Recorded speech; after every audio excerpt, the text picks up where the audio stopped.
Mr. Speaker, one of the most ridiculous and really almost offensive narratives that's out there is that America is a nation in decline. You see it on social media, you see it at rallies that are being held all across the country.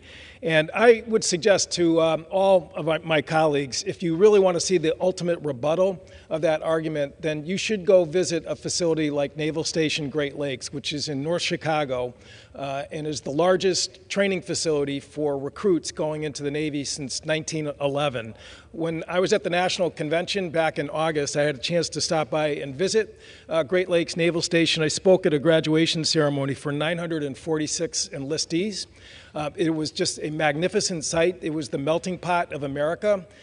Recruits from all over the country, every corner, every ethnic group. There was naturalized Navy recruits, immigrants who had come to this country and gone through an immigration process to now wear the uniform of our country. And I can tell you, those recruits who were ramrod straight, who were totally motivated and excited about the decision they made to serve our nation, in my opinion, was the best rebuttal to anyone who thinks that this country is headed in the wrong direction. Last year, the Navy fell short in its recruitment efforts. Their target was 37,700. They ended up recruiting only 30,236. As ranking member of the Sea Power Subcommittee on Armed Services, this is an issue of great concern because the tempo of Navy deployments, whether it's in the Middle East, whether it's in the Indo-Pacific, or whether it's in the North Atlantic, is really at a high level, and we need more people and we need more good people. Here's the good news. In 2024, the Navy is exceeding its recruiting targets. What we saw at Great Lakes in Chicago was that, in fact, this year they are having to defer some of the recruits that have signed up coming out of high school this year, and they had to find more beds to accommodate, again, the recruits that are coming into the service. So the young people of this country, in my opinion, that is the most powerful statement about the fact that they are willing to put their time in their lives into the decision to serve our nation. Another indicator, Mr. Speaker, is how do our allies regard us? Here's a picture from the Groton submarine base in southeastern Connecticut, which I have the honor to serve.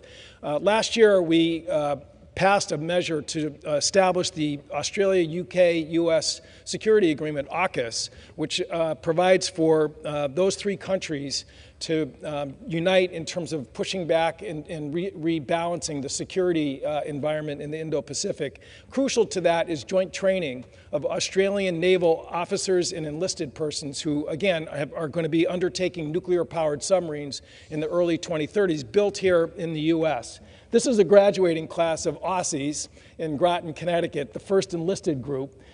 They were tops in the class. They actually ranked higher than our Native Americans who were part of the class that was there.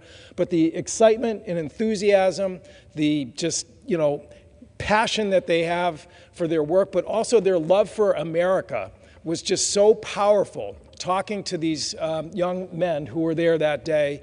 One of their first graduates, an officer, just was at the helm of the USS Hawaii, a Virginia-class attack submarine, and drove it into the Navy station in Australia, in Western Australia, in Perth. And again, that training took place here in the U.S., in Groton, and that is going to continue. There's over 100 more Australian naval enlisted and officers that are going to come through this process.